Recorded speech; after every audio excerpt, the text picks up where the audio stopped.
While this is without a doubt one of the lighter weeks of game releases of the year, there's still some notable titles and some things you should be aware of, so let's just get right into it and go over the new game releases this week. First of all, we have Where the Heart Leads coming to PlayStation 4 and PlayStation 5 tomorrow. This is actually coming from Armature Studio, and it has you take the journey of a lifetime, a surreal narrative adventure from award-winning nominated indie developer Armature Studio. One faithful stormy night, husband and father Whit Anderson descends down a massive sinkhole to save their family dog. Tumbling into darkness, Whit emerges in a realm beyond his imagining, where moments from his past, present, and future manifest like dreams. Bearing witness to the story of his life, Whit gains the power to change it. Given the chance to do it all over again, what would you change? Who would you become? And who will you stand by you at the end?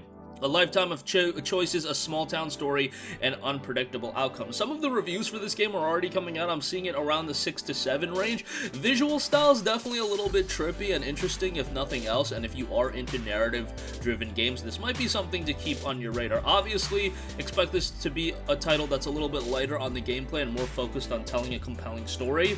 But those are games these days that are getting a lot of traction. The game will be released at $24.99, so a relatively budget-oriented price point as well, but even if you don't want to pay that, you could add it to your wish list and pick it up down the line sometime on a sale. Maybe south of 15 bucks is where you want to see this game at, but again, it is dropping tomorrow. Next up, we have Batbarian, Testament of the Primordials. This is a game that came out on PC back in October of 2020. It's a snarky action-adventure puzzle game with a good dose of humor. Explore hundreds of secret-filled rooms, fight big bosses, gather companions for your party, and use the powers of Pip, your bat buddy, to solve puzzles and escape the Eldritch Abyss. It actually received a very positive reception on Steam, 89% positive across 109 Steam user reviews, and an 82 on Metacritic, so review-wise, this game actually did really well, all things considered. Key features of the game: note RPG elements with a level up minigame, big numbers, 400 plus rooms, 20 plus hours of evolving gameplay, 10 plus bosses, 60 plus minutes of music, and almost 30,000 words of text that a barbarian would never bother to read. You got puzzles in there,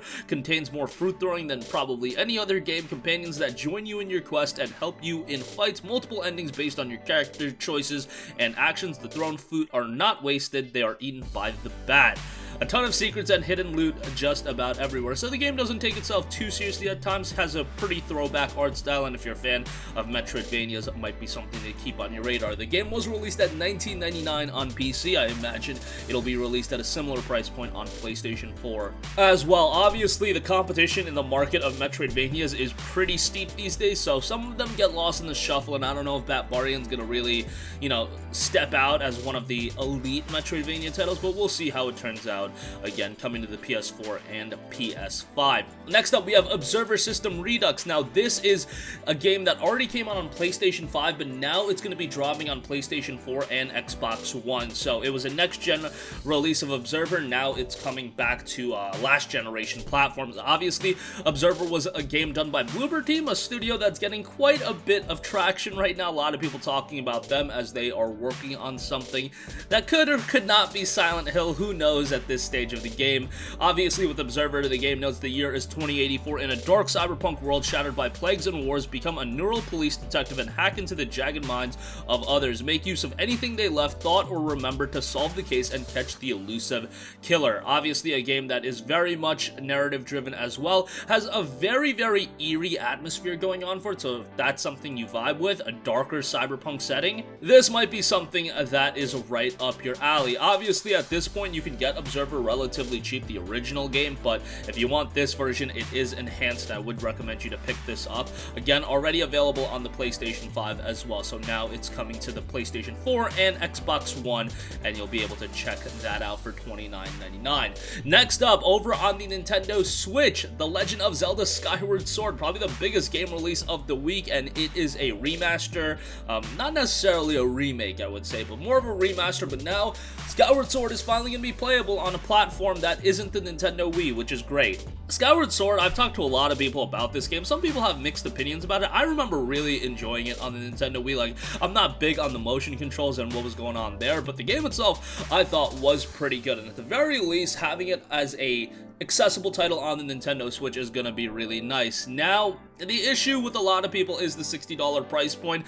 Like, I could say it's an issue, but at the end of the day, like, Nintendo's a business, and I know what they're doing. They're gonna make money off this game. Like, people are gonna buy this game. Yes, there's that rhetoric online where it's overpriced, and I get that. I agree with you. It is overpriced, but people are gonna buy it anyway. That's just what happens with Nintendo games, and guess what? It probably isn't gonna go on sale for a very long time, so if you're of the mindset, hey, I'm gonna wait for it to go on sale, yeah, you can wait for it to go on sale. It's probably gonna take a while if the other Nintendo games are anything to go by. Maybe in a year and a half, it'll be $10 off, and you can get it for 50 bucks. Otherwise, there's gonna be a large portion of people buying it day one. I mean, if the Amiibo's anything to go by, that sold out immediately. I believe, like, the Joy-Con sold out immediately, and they're going for egregious price points on eBay. Nintendo just has that audience that are super into their games, and yes, there's gonna be that online backlash where people are upset about spending $60, but people are gonna buy it anyway, so I understand why it's being priced at that, but yeah, it would have been nice if it was 40 to 50 bucks, but hey, it is what it is. At the very least, having Skyward Sword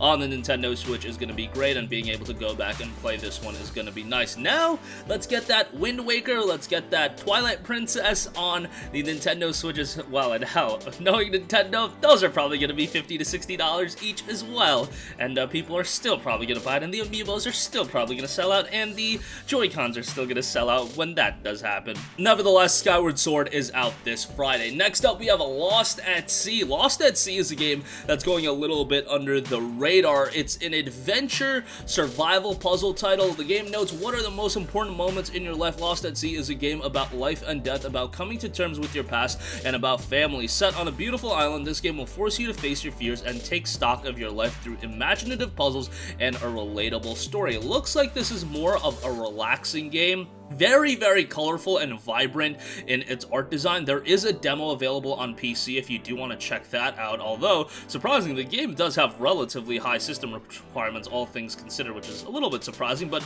nevertheless, the game is set on a mysterious island where every biome represents a phase of life. You will explore your surroundings and solve riddles to reclaim memories, all the while your fears are chasing you, trying to trap you in your misery and prevent you from moving on. In the end, this is a game about things you want to remember and the things you wish for and about life as a whole. So looks like this is going to be a more thought-provoking game. At least that's the vibe I'm kind of picking up from it. The game is out July 15th. And lastly, we have Guild of Darkness coming to PC and Nintendo Switch. This is a darker side-scrolling action-adventure title. Guild of Darksteel is a story-driven adventure game set in a rich, dark fantasy world. As the mortal sellsword, you must unearth an evil plot brewing beneath the city of Raven Rock. Only you can discover the true horror lurking under the city's surface. Obviously, it has a throwback art style. I'm digging the art style personally. I know it's more of a throwback, but you know, that's something that's right up my alley, and if you're into side-scrolling action RPGs, this might be something you end up enjoying as well. The game does note a deep and nuanced story as well,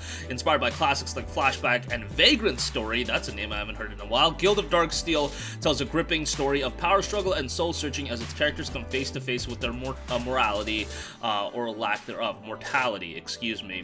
Stunning artistic vision in there as well, and a product of artists and one-man studio, Igor Sandman. So the game is due out on July the 15th, and that's gonna wrap up this one. Again, while this is definitely a lighter week of game releases, there are still some notable stuff to have an eye on. I know Zelda's gonna be the standout for a lot of people, but you know, Where the Heart Leads could be something people are into. Barbarian Testament of the Primordials if you're a Metroidvania guy, and even a Guild of Darksteel if you do have a PC or Switch. You can check that out as well. That's gonna wrap up this one. Sound off with all of your thoughts in the comments section down below. Thank you for watching, and goodbye.